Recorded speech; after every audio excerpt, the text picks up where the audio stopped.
Everybody, welcome back to my garden. I'm actually in my street, but I'm going to be showing you the front yard today and everything going on. It is September 13th, 2023 here in my Zone 9B Florida garden. So as always, my front yard is definitely non-traditional. There's a lot of native plants and pollinator friendly plants. There's edible plants. There's greens, there's everything kind of growing all in the front yard, and I think it's really beautiful. Definitely the most unique yard in my neighborhood for sure. And I just wanted to point out I do live in an HOA neighborhood for those who might be wondering. So this little area right here between the sidewalk and the road, known as the hellscape, a lot of people call it that, and that little portion over there, those are both mine. And I chose to take what was a very sad looking grass strip and turn it into a native flower bed. So what's blooming this month is the goldenrod. So this is early goldenrod. It is a native here to Florida, and so that is going to be blooming now. And then I also have pine barren goldenrod along the edges and over on the other side that is going to start blooming in the fall. So that is my main fall bloomer in this area. I have some native grasses. I have porterweed. I have 2 coffee plants. That's what these are. They're so nice right now and shiny and green. They were a little sad, but they have filled out nicely. So those actually still have some berries left on them. So those are forage for the birds, of course. I have a Carolina jasmine in here. This is going to be blooming yellow in the winter time. I have a corky stem passion flower vine that is really filling in. It started way over there, and it's actually, I'll show you in a second, growing all up the tree. And that is a host plant. It's a Florida native, and it's a host plant for the zebra what am I trying to say? The zebra longwing butterfly and the Gulf fritillary. I always say that wrong. Gulf fritillary or Gulf fritillary, whatever butterfly. It's really pretty, an orange butterfly, but that is the host plant for both of those. And then I have, like I said, more of the goldenrod. Some of it has actually gone to seed, but it's blooming, and this will stay blooming yellow through the end of the year now, because we have the goldenrod in the summer, the goldenrod in the fall, and then we're going to have the Carolina jasmine. And then, like I said, we have more dwarf Fakahatchee grass, an airplane, and then this goldenrod. It's so pretty right now. Let's see, I have a beautyberry growing in there, and then one there also. And then you see here is the corky stem passion flower vine kind of making its way up the oak tree. So, and let's not forget the oak tree, which is definitely a Florida native, and actually I don't talk about it much because they're just all in the neighborhood, but oak trees are a keystone species of a tree. So I think, I don't know, there's more than 300 different species that actually use an oak tree for habitat, forage, that sort of thing. So don't forget your oak trees.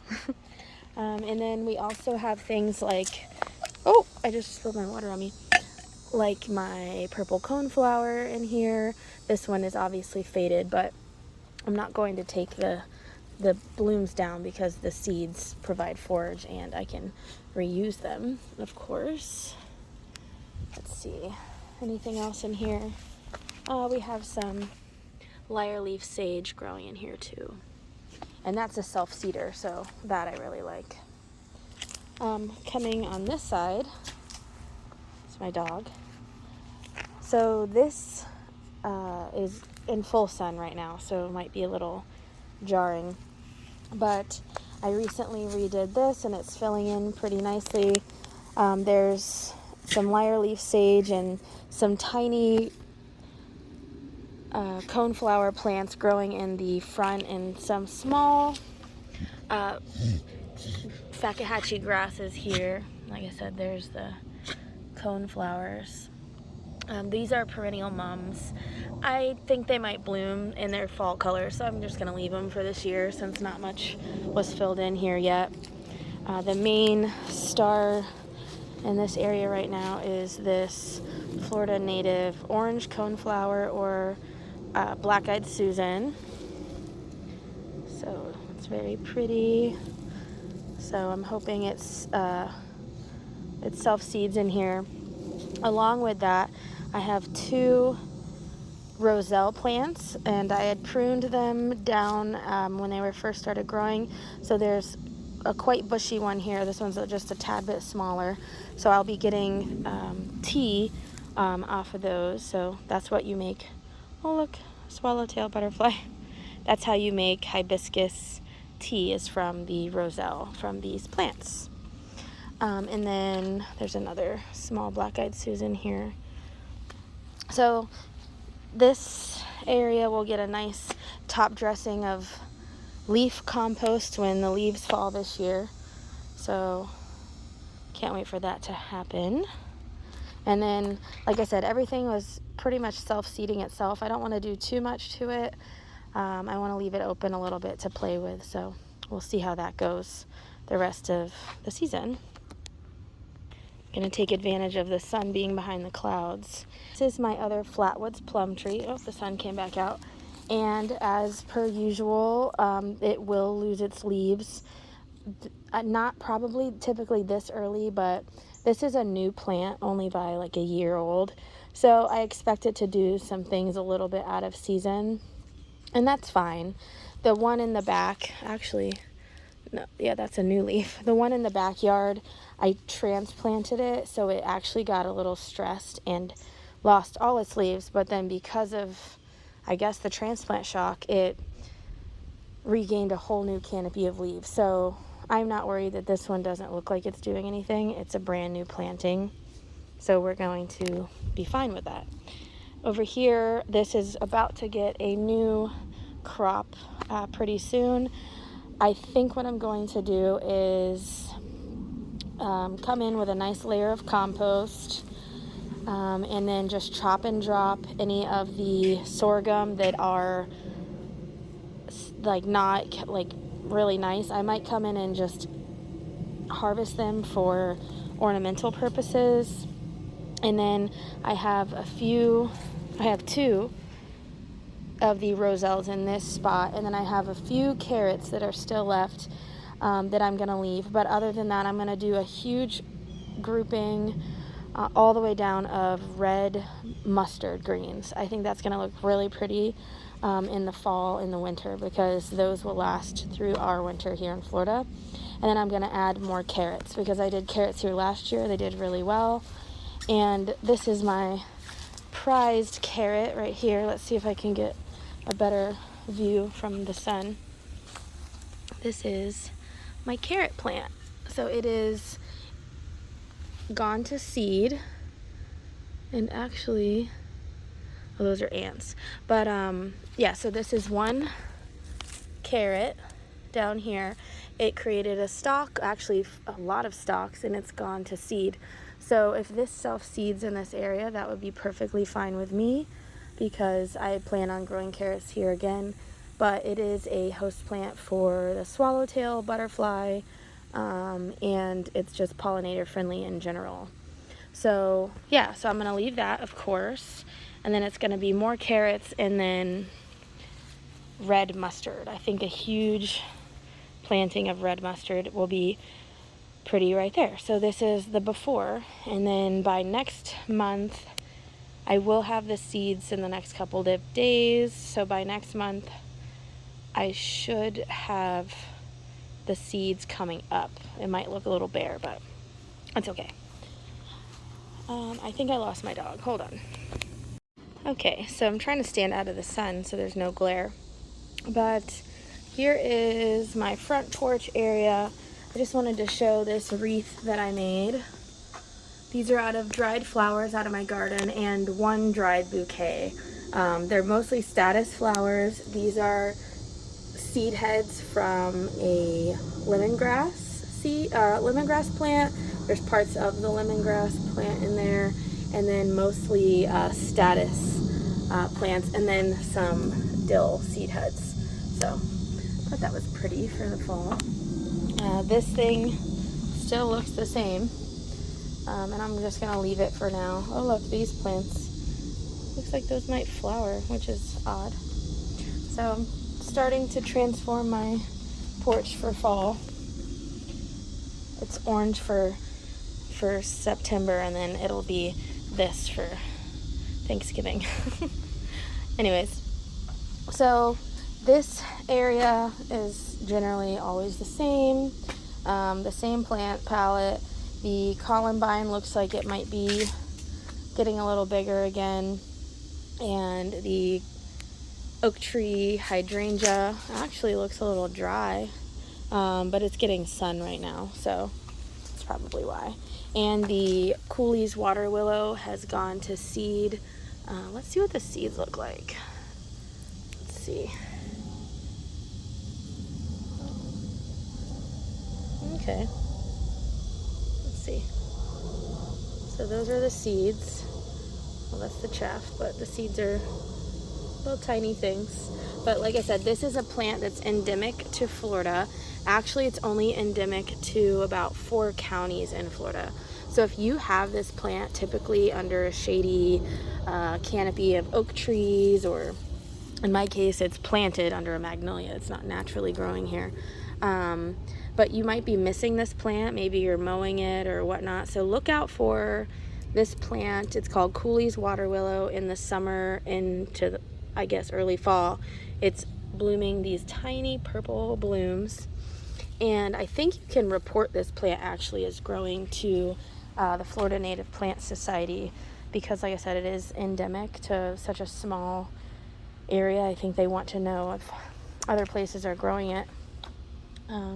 There's my rose, my Florida rose. Let's see. So I have the Cooley's water willow, the columbine growing, and I saw this. No, that's not columbine. Maybe that is. I was trying to see if it's self-seeded. Oh, this might be. That might be one. Because it shook its seeds all over trying to self-seed it or have it come back, but I don't know if it will or not. So I guess we'll have to wait and see. I do have some okra plants over here. They've got some, prickly ants on them, but that's okay.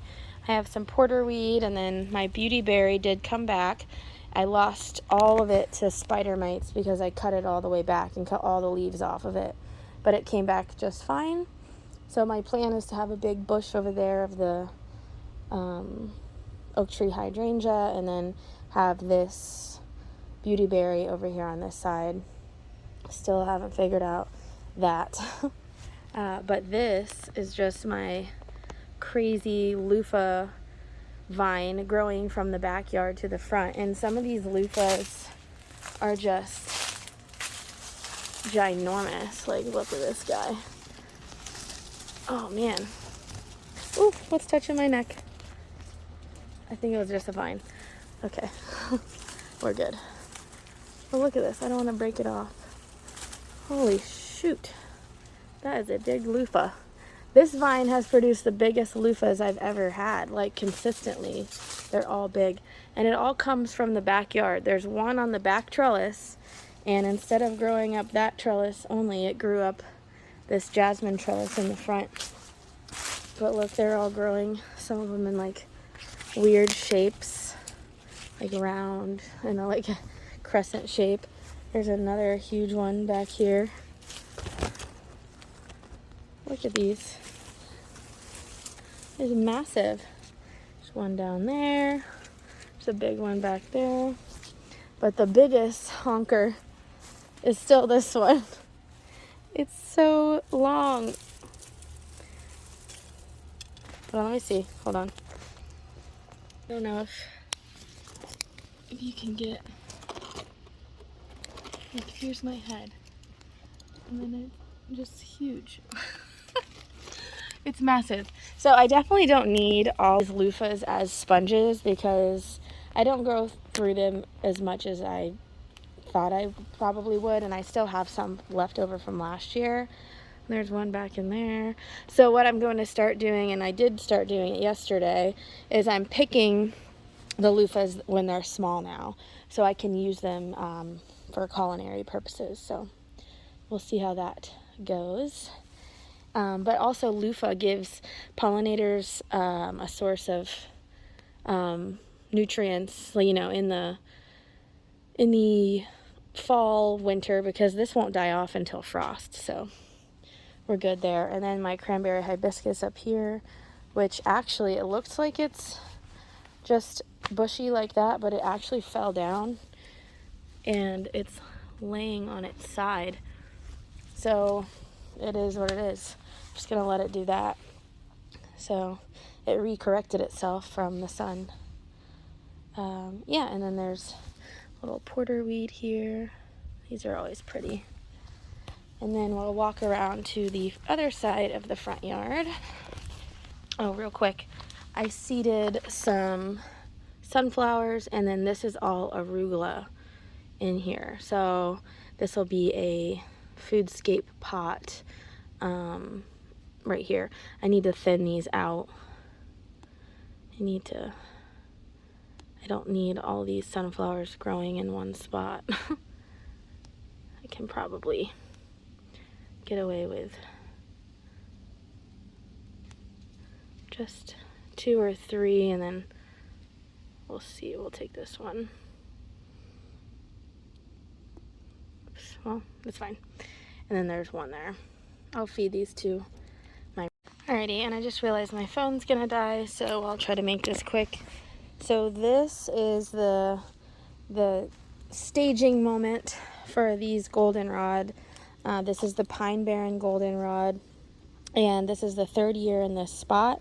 This can get up to 8-9 feet tall, but I cut it back mid-season so it will bush out lower, as you see here, and then bloom lower. So I'm trying to not have it falling over into the sidewalk this year. There's a bunch of other little native plants in here, grasses and chocolate flower, which is Florida green eyes, some blue mist flower. There's more corky stem passion vine and everything in there. So the star of the show is going to be this one. Might be blooming by next month's video. And when this blooms, it's super pretty because look at it, there's so much of it. It's just like a mass of yellow. On this side, this is the newest redo to my front yard.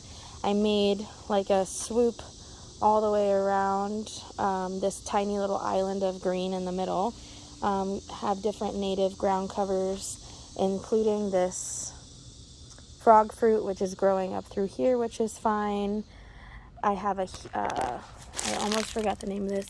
I want to call it heliotrope, Pineland heliotrope, that is getting itself established here. It's a great nectar source this time of year for the pollinators. More goldenrod. This is, I don't know what happened here. This is a Simpson stopper, a dwarf Simpson stopper that I transplanted from the backyard to here. So that's probably why there's a little bit of burning, just some transplant stuff, but that will be totally fine. This actually is a type of fleabane. I think it's called a Canadian fleabane, but look how teeny tiny the flowers are. I just left it because why not? I have blue-eyed grass all throughout this area. Of course there's weeds. There's never gonna be no weeds. But yeah, so the middle part is mainly Florida native ground covers. So I have pony's foot, frog fruit. Like I said, there's gonna be weeds, so I just come out here and pick them until the ground covers can take over. I have sunshine mimosa trying to establish if bunnies will stop eating it. I have native blue-eyed grass. I have some native carex. This is like a sedge. I don't know why I said carex. A native sedge growing here. I'm gonna leave that. Here's more sunshine mimosa, also known as the sensitive plant. And then more frog fruit. Let's see. Another heliotrope here. And then, yeah, I think that's it. So there's a lot of blue-eyed grass, a lot of pony's foot, and they're all native ground covers. So per the Florida statute that allows us to have Florida-friendly yards, that's what I'm doing. I have chosen to do Florida-friendly ground covers instead of grass in this area. So this is an experiment, and we're still waiting to see how it goes. I have, this is a dwarf Indian grass. I want to call that an Indian basket grass. Sorry, the lawn people are here. It might be loud. I have to think of the name of this. It's Indian something. I'll put the name of it on the screen. But this will get about 3 feet tall and wide. That's a Florida native. And then I have some beauty berries. When those fill out, I'm going to get rid of that purple fountain grass. And then I have some of that creeping sage popping up here as well. So that, actually, this alone will turn into a nice ground cover all under here, wherever it's shady. So I'm gonna leave that. And then I have some porterweed popping up, and then more blue-eyed grass. And then all along here is St. John's wort, which I'm going to leave. But I really do need to add something else here, and I haven't figured out what it is yet. So when I do, I will let you know. But anyways, on that note, it's getting really loud. I'm gonna go inside. So thank you for watching, and have a great day. Bye.